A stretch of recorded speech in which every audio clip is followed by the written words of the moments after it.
Hello, everyone, and welcome. We're excited for another great Do More 24 Delaware webinar. Hello, Tia. How are you doing today? Good. I'm so happy to be here with everyone because 2 more 24 is like it seems like it's gonna be just days away. Like it's gonna happen so fast. So I'm so glad that we're here and we're able to give somebody some extra tips, like just extra guidance so that 2 more 24 doesn't seem so lonely. It doesn't seem so hard. That, like we can always learn more. So I'm excited about this. Yes, yes, and we have a new presenter today, which we're really excited about, Jessica from JC Collaborative. And she is going to be talking to us about the strategy gap, why good intentions don't equal results. So she works with hundreds of nonprofits and business leaders throughout the area who have big hearts and big goals, but too often progress stalls between the vision and the to-do list. So, Jessica, I'm going to turn it over to you and help us learn how to forgo that stalling point, how to get through that challenge. Oh, I love it. Okay, give me 1 second. There we go. Get everything shared properly here. Awesome. Thank you guys. It's so nice to be here with you. I am so excited to dive into this.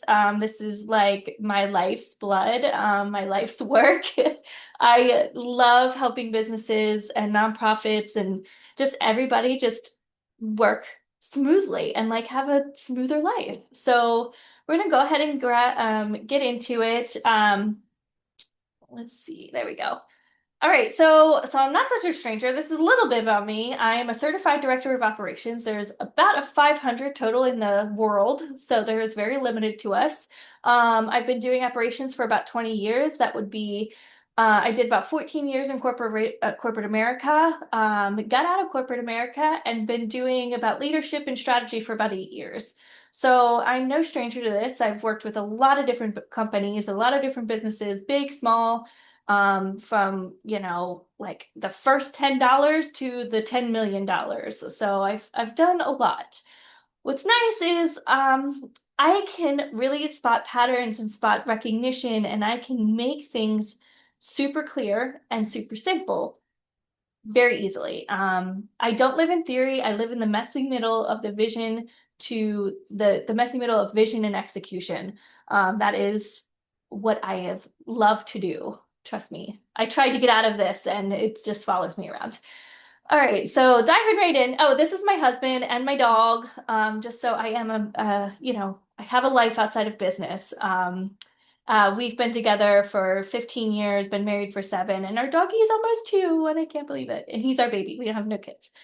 Yes, I am that person. My dog is my baby. And I love it. Okay, so one thing about nonprofits is you have the plans, you have the ideas, you have the goals, you have the initiatives. That's really not the problem. You have the heart, you have missions and visions. That's not your problem. The problem is what's happening after the meeting, what's happening after the strategy and the plan. The project stall, the priority shift, what felt urgent in January tends to like be gone by December or by March. Like it's teams get overwhelmed, leaders get stuck in the fight or flight mode.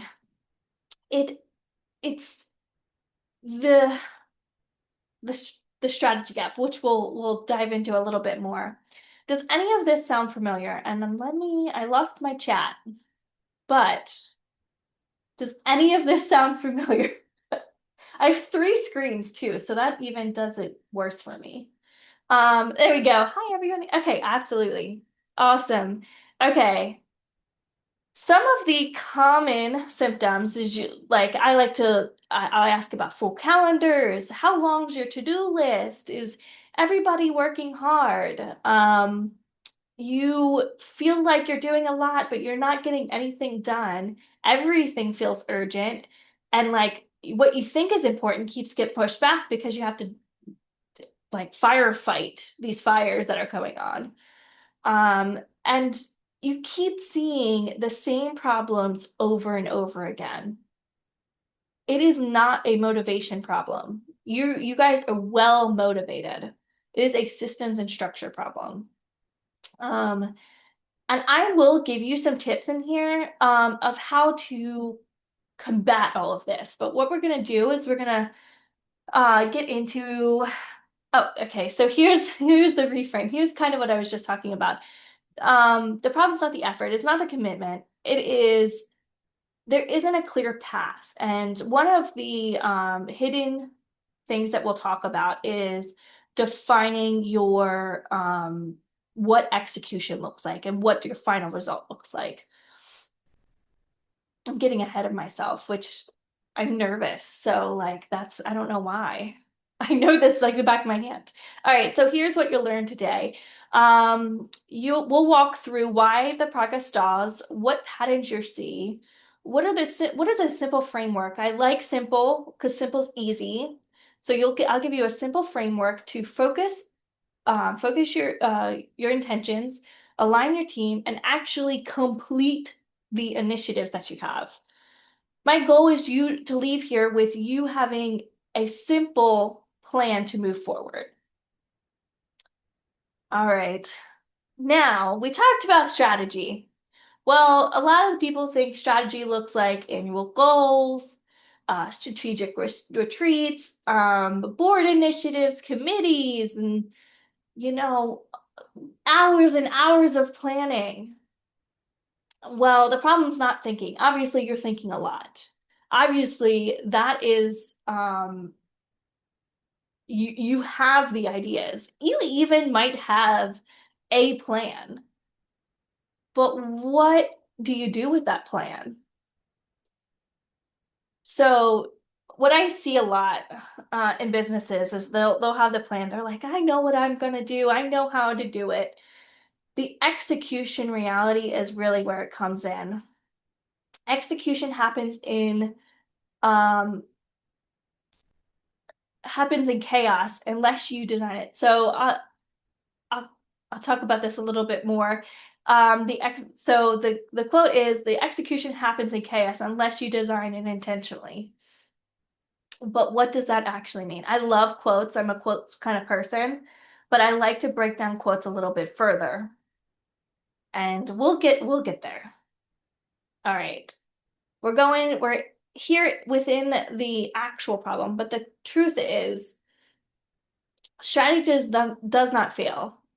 It doesn't fail because it's a bad idea.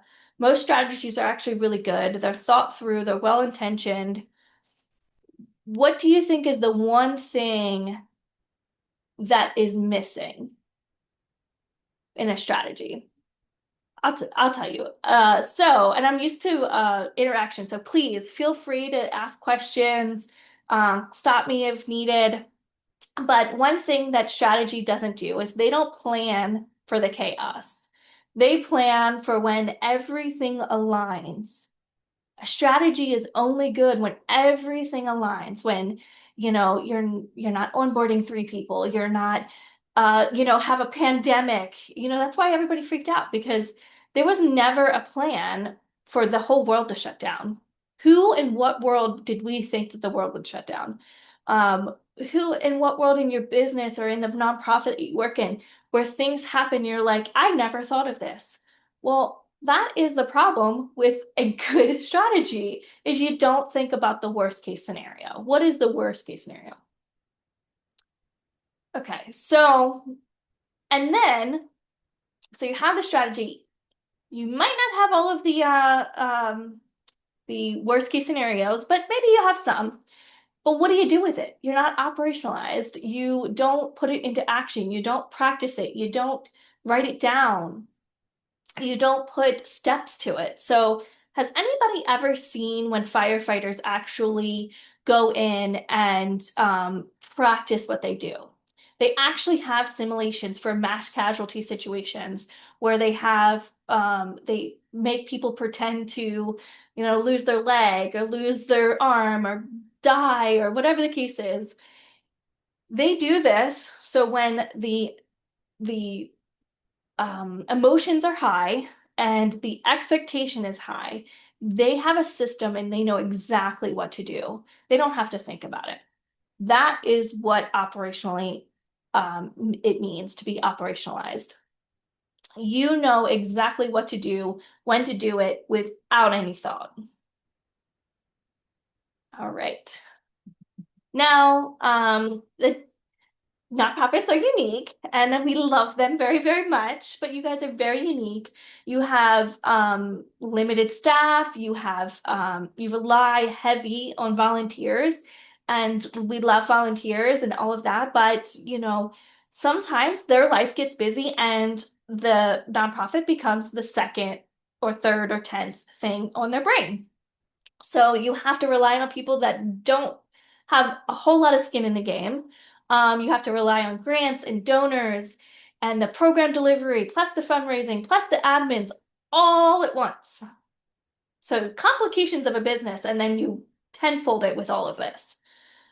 Um, but without strong systems, everything becomes urgent. It is important,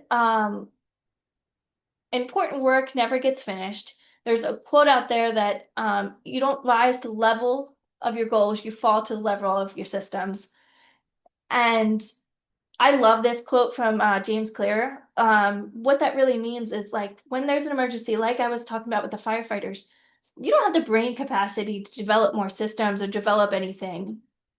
Like I always tell businesses, what if 10,000 people walked into your business? What would you do? And they would be like, well, we would have to shut down. And I'm like, well, that's not an answer. That's not a good answer, at least.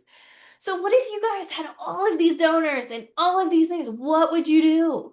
What if you had all of the volunteers you could ever like even dream of and all of these donors and all of it? What would you do? You would probably be overwhelmed. All right.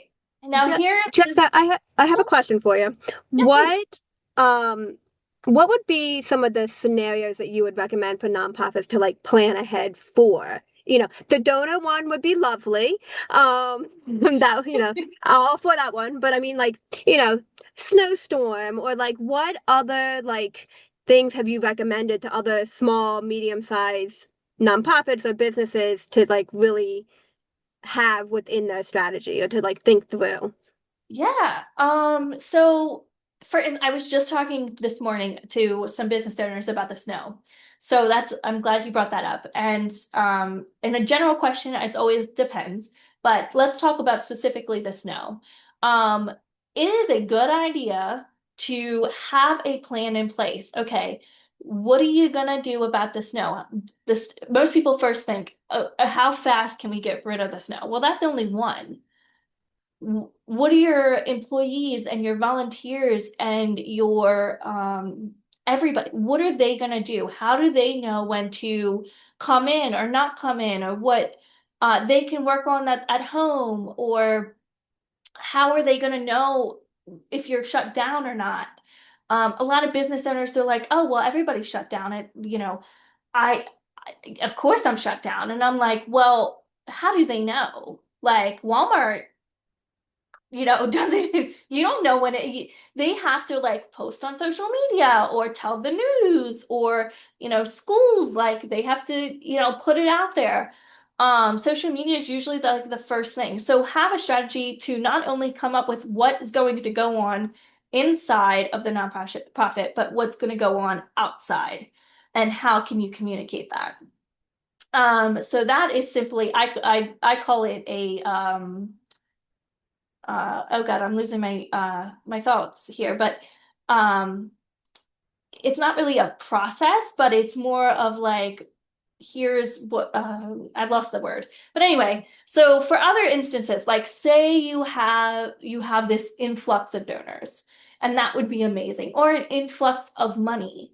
A lot of people like in nonprofit world, there's a plan if there was an influx of money. Like you have priorities. We're going to put this money here. We're going to put this money here. We're going to put this money here.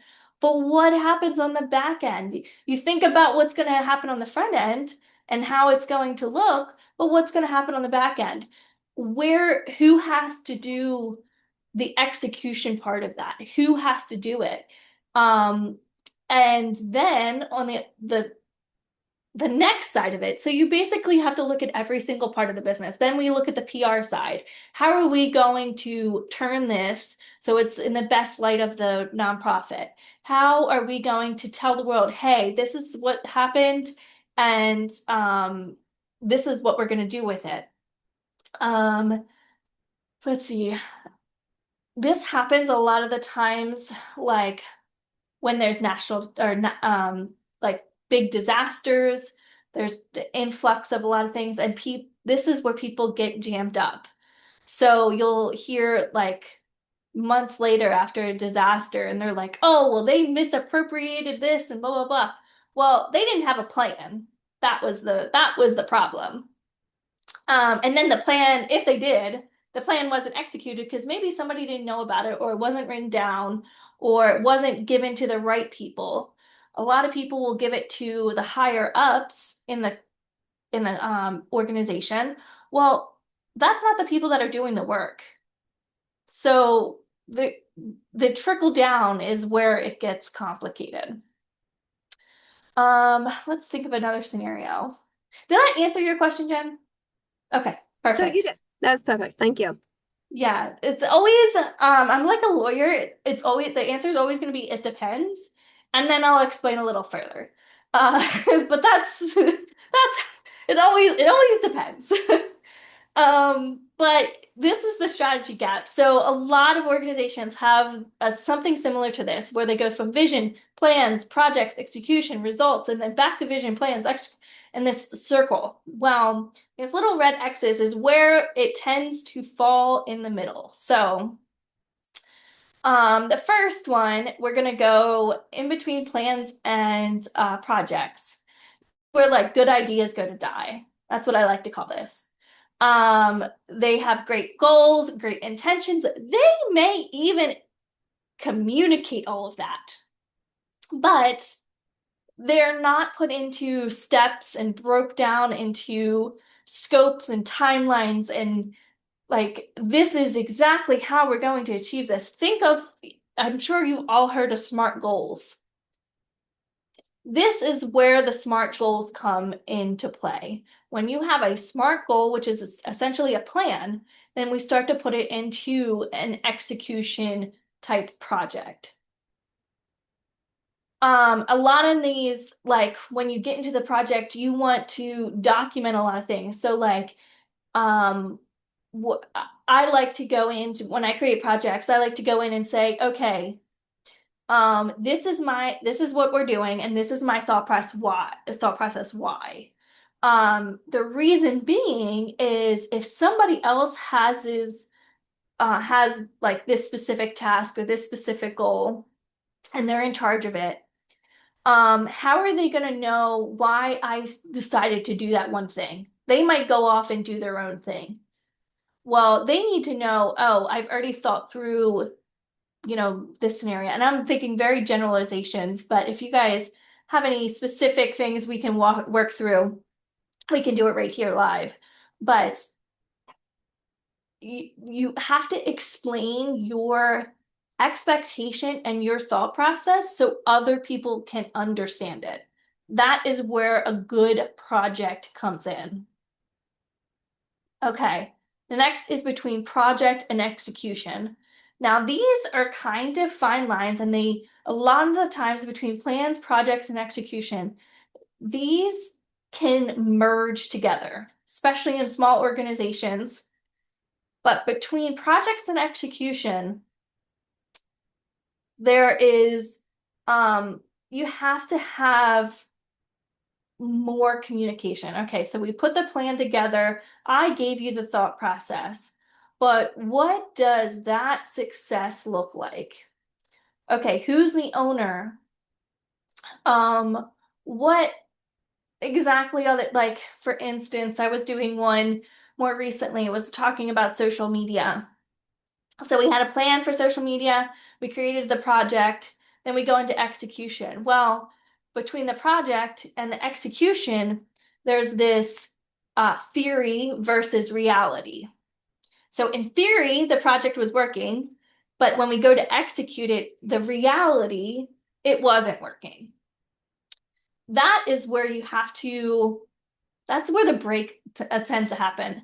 I'll give you a fun story here. I was actually an environmental engineer. That's what I started my college at, environmental engineer, and I did this project for in one of my classes, and I'm like, this doesn't work. Like, I know this isn't going to work. Um, what I was doing in my corporate world, um, I just knew it wasn't going to work. And I said something to the professor. I was like, in reality, this is not going to work. And he's like, well, we don't work in reality. We work in theory.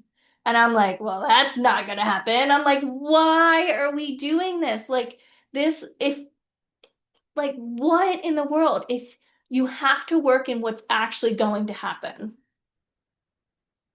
All right, the last one, execution versus results. This is the clear definition of done. Like, this is where the breakdown happens, the clear definition of done. There's what does that actually look like? So, for instance, let's talk about the social media. We changed the project a little bit because the execution, the reality of the execution wasn't working. But what does it look like done? What does success look like? Like, in that scenario, was it like more followers or oh, I'm so sorry. I don't know if you guys can hear that, but I have my do not disturb on and it's not working. Okay, so um okay, so the social media. What does success look like? Was that more followers? Was that more I don't know, more donors for you guys, more volunteers? What does it actually look like? And how can we define, say, marking that checkbox and saying, yes, we did that, we accomplished it.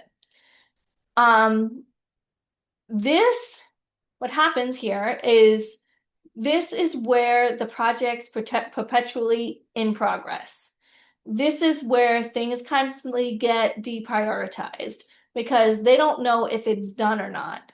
They don't know what the success looks like.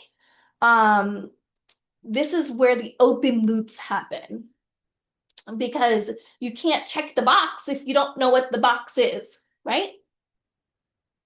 All right. Now we're gonna get into the three like hidden patterns to stop all of this. This is what I see out of pretty much everything. The first one, you could probably guess what it is. It's too many priorities. I believe that nonprofits are especially vulnerable to this because everything feels meaningful and urgent, and there's just passion so much involved in it. With the mission-driven organizations, it's everything is important. Well, if everything is important, nothing is important. You have a lot of times you have like donors and grants and team and like everybody just wants to do all the things. Well, here, um, if everything's important, nothing's important, how do you get anything accomplished? How do you I have the boulder up here. Like it's like pushing 10 boulders up, one person pushing 10 boulders up a hill. That sounds impossible, right? Because it is impossible. What if you focused your team, focused yourself on one thing? That's one boulder being pushed up the hill. Maybe it's one boulder by 10 people being pushed up the hill. That doesn't sound so bad, right? That is the competing priorities. That is the too many priorities and getting it focused all the way down to one. All right. Now, what happens when this happens? I see this all the time. There's burnout, frustration. You're like, I'm working so hard, I don't know what's going on. Then you get the donors and everybody coming at you like, well, you're doing all this. What are you doing in your 40 hours a week? Or, you're realistically probably 60, 70 hours a week. Um, and you're like, I don't know, I'm doing all these things and like we checked some boxes. Well, did you really check the boxes? Um, it's the hardest part here is saying no to some things. You have to say no to some things so that you can say yes to the more important things. All right, our next one. No clear ownership. Um, Let me give you the biggest red flag is like, um, this is what I hear a lot, and it's like, we're working on it. And I'm like, okay, what are you doing? Like, what do you mean you're working on it? Um, I I don't do generalizations very well if you can't tell. So when somebody says that we're working on it, I'm like, what does that mean? Um, and I'm like, is the project in progress? Like, what are we hung up on? Um, we're working on it is extremely dangerous. Actually, I hate it.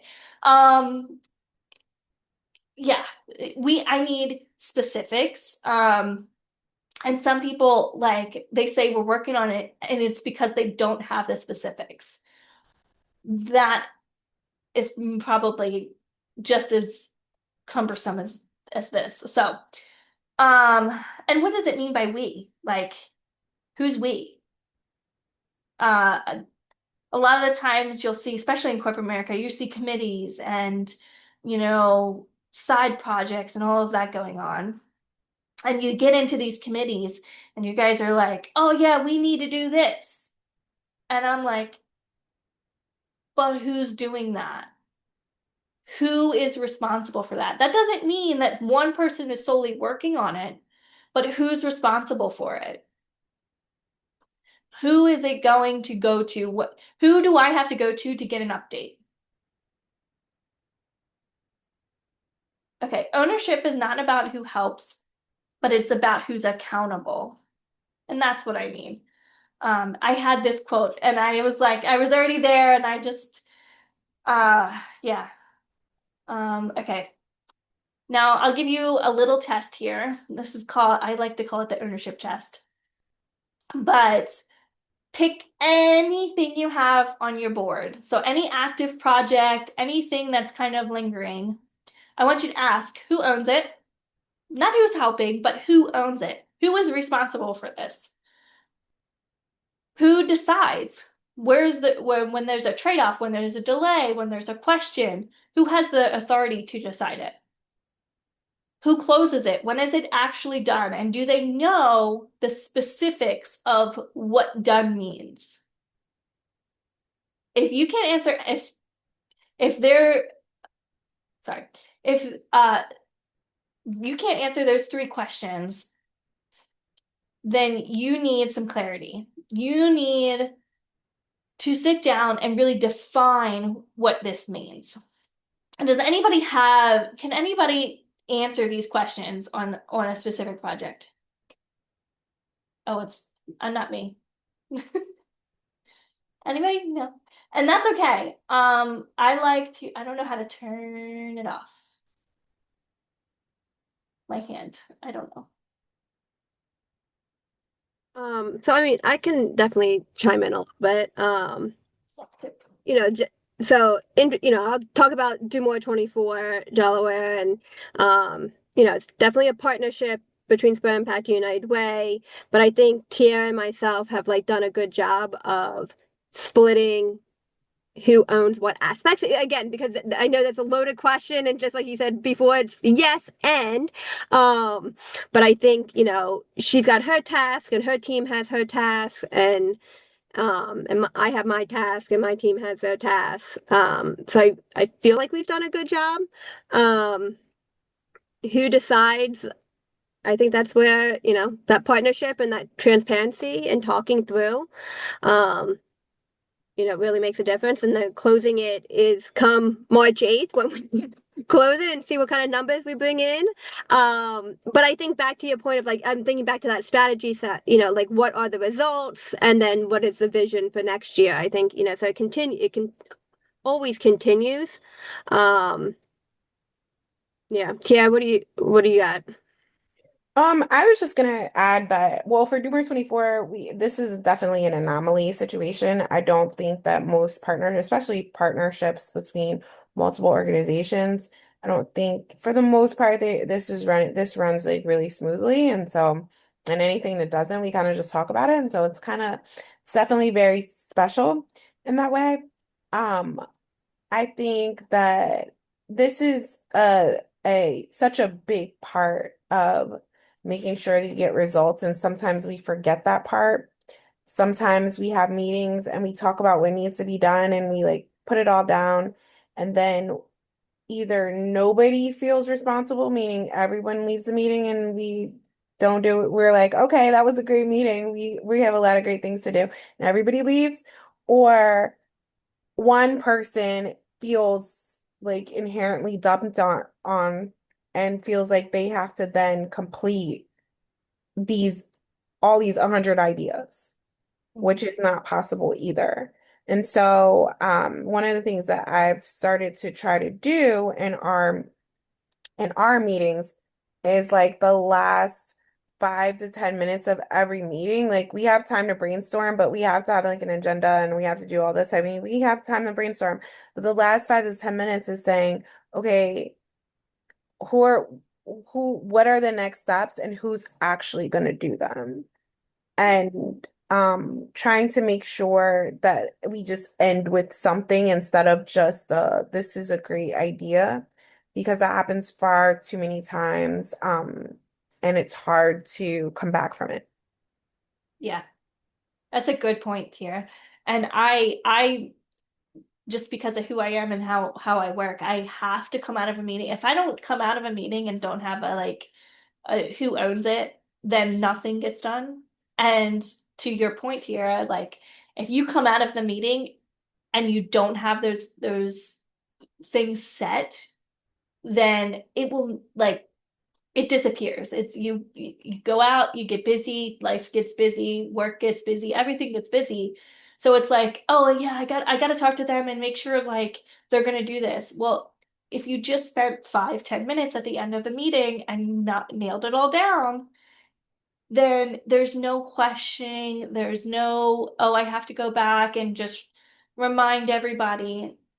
You set the clear intentions in the meeting while you have everybody there. So I love that you do that. Um, and it shows how well both of you guys work and how well it this like do more is put together. Like you can tell that it's very organized and you guys have your very specific duties. Okay, the last thing that I normally see is the no finish lines, and a lot of this all kind of goes together. So, but I like to point this out specifically. This was the one that I was saying, like, if there's no defining um, of the finish line, how do you know where the finish line is? If there's no almost done, 90% done. I was in a meeting once with a bunch of people and they were like, oh yeah, we're 90% done. I'm like, okay, great. So by next week you're gonna be done, right? And they're like, oh, I don't know. And I'm like, okay, so what do you mean you're 90% done? Like I'm thinking, oh, they already know, like here's the tasks and we have 90% of them done. And they're like, oh no, they're just in their head thinking, oh, we're 90% done. Well, they were like 40% done. Which is, it was a good 40%, but it's not the 90. Um, this where the status if you have a defined finish line, the status updates meetings that everybody gets in are less needed. A lot. I'm working with another client that's doing a project management system. I'm like, she's like, oh, I want to have an admin and then we're gonna have progress meetings every week. And I'm like, oh, okay. Well, what if you just did a project management system where you put all the projects in there and put the tasks in there, and then you can see what the status is? That's much easier than having an 1 hour meeting every week to talk about it, right? She's like, yeah, I'm like, yeah, see, there we go. That's a system. All right. All right. Why is this so I am like notorious for this. I can get overwhelmed and get in my head a lot. So the thing that I tend to do is if it's always on my brain, it like never goes away, but then I don't have brain capacity to do other things. I don't have the brain capacity to be creative. I don't have the brain capacity to um turn my brain off at the end of the night or to go on vacation or any of that, which makes my life outside of work exhausting because you're always in it. But and I've done the work, I've done this for so long that I know when that starts happening, I know what I need to do. Um, the other thing is SOPs. Nobody likes to do SOPs. They are much easier to do these days than they were, even 5 years ago. But SOPs will be your best friend in these kind of scenarios, and why it will make the questions. That's another thing I see a lot of the times. Does anybody get any constant questions? Like they always need me and they're always asking questions. And I'm like, you need SOPs. Yeah, you need SOPs. And they will develop. They're not a one and done thing. They will develop over time. It is not a set it and forget it.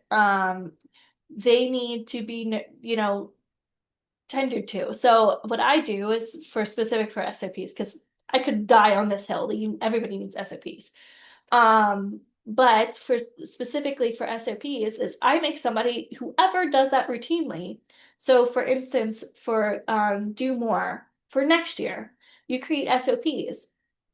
And I don't know, I'm sure you guys have something along these lines, but you create an SOP. Well, things might change next year. Like, say the marketing changes. I mean, everything changes. Okay, so then whoever is responsible for that task, whoever is responsible for that project or that specific scenario, then they're responsible for the SOP and adjusting it. Like I go back even during, especially with events like this or big things that you guys do, big initiatives and stuff. At the end of the like brain dump. So at the end of everything, we always do like a brain dump of how did it go? What do we want to see next year? What's the changes that we want to make? I go back in the SOP, and even if it's just a note saying this is what this is, this could be improved, or this is the problem that we had, and this is how we figured it out, or whatever. There's so many situations, but I put the notes in the SOP. So when I go to do it the next time, I don't have to think about, oh, that's right, we had a conversation about this, and I forget what we did, and blah blah blah. Um, Scenario. So, give you another scenario. I was working with a client, and they did a big marketing push, and they spent nearly $100,000 in ads. And doing all this, the ads got shut down. Like their Facebook page got shut down, which is like, oh my gosh. So anyway, we got it all figured out. We worked through it. So I put in the SOP, this is who you contact when the Facebook gets shut down. So yeah, would love $100,000. Yes, I know. Yeah, it was a very big stretch for them at the time, but there's a lot of people would love to have 100,000 to give out to give to a nonprofit too. Okay. Now, I gave you one of my frameworks. That's okay. So here's the framework. I like simple. It's called clarity, ownership, closure. So, we'll dive right in. So clarity. What matters right now? Um, most people are trying to like do too many things. So what really matters right now? And that comes down to what is your vision? What is your mission? And those both should drive your projects. Then we go, okay, we can't do 12 things, but maybe we could do three. And I always go through each project. I literally write this down every year and I go through each project. Okay, I don't have the capacity to do this. I don't have the resources to do this. I don't have whatever the scenario is. Okay, so this moves out to maybe the end of the year, maybe next year, maybe 3 years from now, and we kind of move it around. I also look at like the seasons, and I go by the people's like the world, I guess, what everybody's um wants at that season. So for instance, spring. Spring, everybody is excited about spring. Everybody wants some energy. So this is the like for nonprofits, this would be the time when you like produce new things and put them out in the world. You want to any excitement happens in the spring. In the summer, people are busy. Okay, so now we're gonna kind of like level out or at least get started ramping up for the fall. So anything that we can that's maybe back end or things that we need to do in the summer because it is slower, we'll put it in the summer. And then again, more excitement about fall. Everybody loves fall. Everybody loves the coziness. So then what can we do? What project can we do in the fall? So it's just I something weird that I do. I always look at what I know people's habits are. And that's how I like to drive a lot of marketing purposes, really. Okay, so clarity. We go through all the projects, we really give clarity. What do we say no to? What do we need to move? Where is our focus? And I have the quote, focus forces momentum. When you have focus and the clarity, you are then excited to do more. You're excited to keep working. You're excited to see the end of it and what becomes of it. So focus forces momentum. Ownership. One owner, one outcome. Not a committee, not a team. Um, you want one owner. Does not mean the team can't work on it. So I'm sure Jen and Tara, you guys have really, I'm sure one of you probably primarily did a lot of work, maybe on the marketing side and somebody did it on the back end side, vice versa. You guys had one owner, one outcome. Somebody did the marketing, somebody did the back end. Did your team help you? I'm sure, I'm almost guaranteed they did. But somebody had ownership. This gets harder when volunteers become so emotionally involved because they're like, well, I want to help too. And then they can only give a certain amount of time and a certain amount of effort to it. I don't want to ever degrade that, but just know that that is a struggle for you guys and you have to weigh those options there. And then closure. Like this is the what is the box to check? A lot of this, and the more specific you can get with this, like, okay, do more done for 2020, it would be 2026, right? 2026. But what does that mean? Like, what is the end goal? Is the end goal to get donors? How many donors? What kind of donors? Um, it, you have the more specific you can get, the faster you will get there.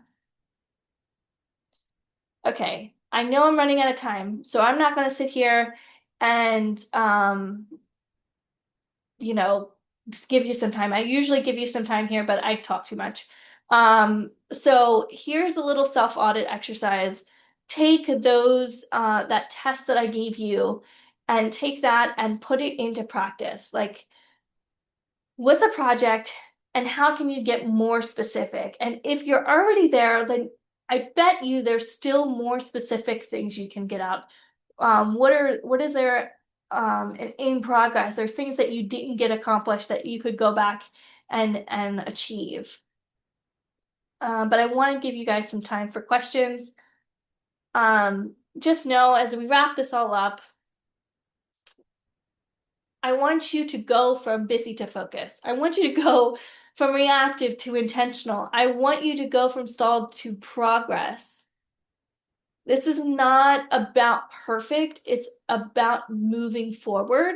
I like to tell people, like, okay, are we always going to have, can we always get clearer? Can we always have, you know, better ways to do things? Yes.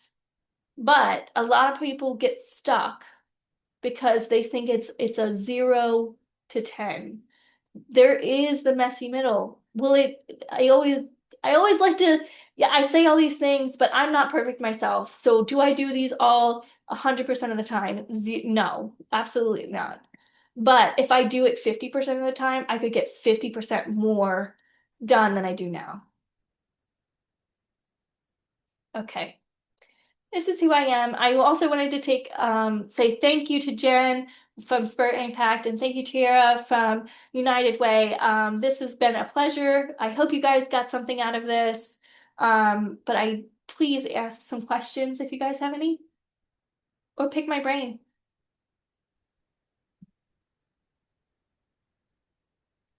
Think Tia. Well, first I want to say like thank you so much. Um I think that this is like so important for so many of us. What do you think? Because I think we probably have various people on the call and not necessarily always the CEO is on a call like this. What do you think? How can somebody influence this when they're kind of being voluntold? Like, you know what I mean? Like the Yeah, vision of the company is typically, or the organization is typically told to us. And then also, I just have a secondary follow-up question is like, how can we apply this to Do More 24 specifically? Like, so if you're a nonprofit, you're working on Do More 24, how can we really apply some of these skills specifically to Do More 24? sure. Okay, so let's go with the first one. I love this question specifically because this was me in corporate America. I'm like, how I know there's a better way. How can I influence this so that I know we can do better? And what I would always do in these scenarios is I would ask more questions. I would ask, do you want me to do that? Is that something that I can take on? Is this deadline okay? What do you mean by this? What does actually success look like? So the top of the top might not know, but if you start asking questions, they're going to give you the answers. So anybody can do this. Anybody can get more clarity, can um, just define things better, and it's mainly asking questions. And honestly, it'll make you look 10 times better if you're doing the one that's asking the questions. Um, there's that. So anyway, so then how can you apply all this to do more? Um, right now, I think it's where it starts is definitely in your debrief. When you guys go to debrief everything, really as in my experience, when you're in the middle of something, it isn't the necessarily the time to start something new. So your guys are in the middle of it. You're about to really kind of launch it even more as you go into March, but it isn't necessarily the time to like say, whoa, whoa, whoa, we're gonna change everything we got going on here. So it would be in the debrief.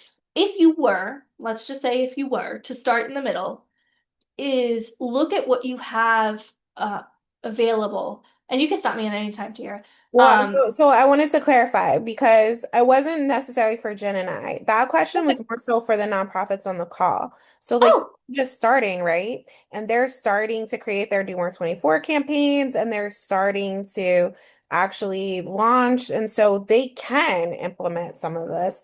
And so I was kind of trying to think of like what, like if you were to think about a nonprofit participating in Do More 24, a smaller nonprofit, what could they do to implement some of these actions?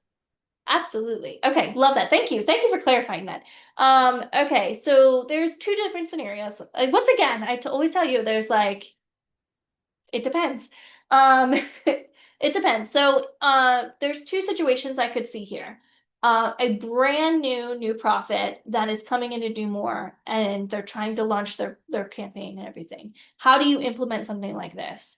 Well, all they can do right now, because they don't have previous year experience doing something like this. So all they can really do is define your projects, decide, and a lot of the times, like when you decide what your results are, it's kind of like throwing spaghetti at a wall and hoping something sticks. And that is a-okay. Um, but just say, you know, what if this actually happened? What if in my wildest dreams that we came out of Do More with, I don't know, $100,000 in donors? Doubt it will happen. But what if? You never know. You never know. So what if you came out and you had $100,000? What would I do with it? Okay. It gets you thinking of what are the processes that you have to put in place. So anyway, that is if it's a brand new one. Now, it's much easier if you've done this before. Now, you can go back and you can look at the previous years and say, okay, do your debrief now, even though it maybe happened last year. Do your debrief now and say, okay, what do I need to change? Maybe last year didn't go as well, or you wanted to, I don't know. Yeah, I don't know. But my brain is blanking on scenarios because it's just ramping wild. But anyway, what could you do? Just one thing. What could you do this year that you weren't able to do or that you could improve on? Start there. Yeah, I think to your point, Jessica, of like what is one thing, like like again, when nonprofits talk with Tia and myself about like what can we do, it's like, well, what happened in 25? Exactly what you said.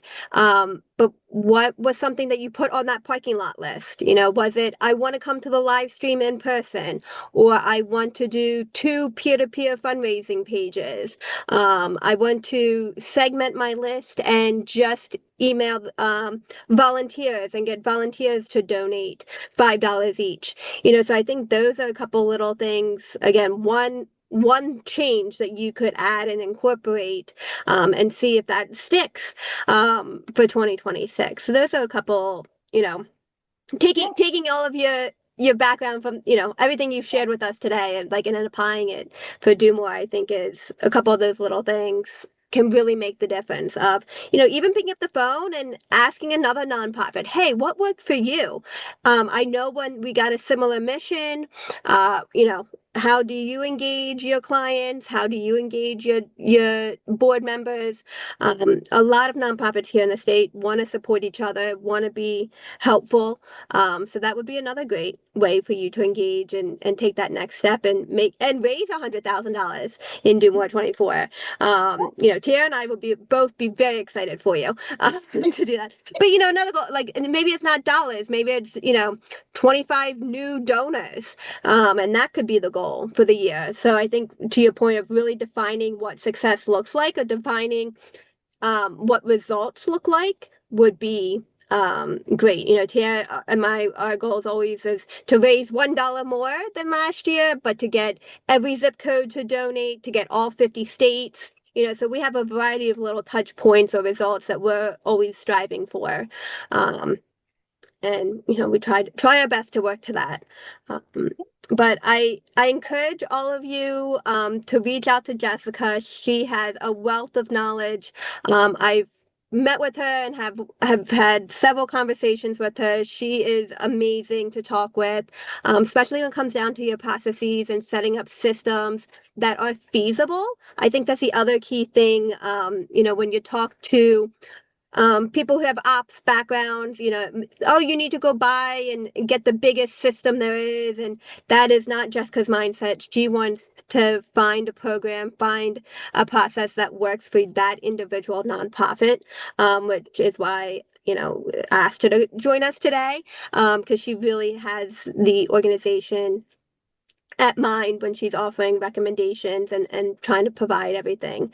So I encourage you to follow her, reach out to her, schedule a call, pick her brain. But we have a lot of great webinars still scheduled for the rest of January and all throughout February. So please continue to check out the training videos, links on Do More 24 Delaware. Next up, we have branding, and then we have syncing email and social media for maximum impact. We have marketing hours, hidden in plain sight, how to get engage your volunteers. The list goes on. So I encourage you to check that out. Ask your board members to check out the webinars as well. That's another great way to engage them and get them thinking about how to support the organization. But again, thank you, Jessica, for joining us today, and everyone for being on the call. I hope you have a great rest of your day and talk to you soon.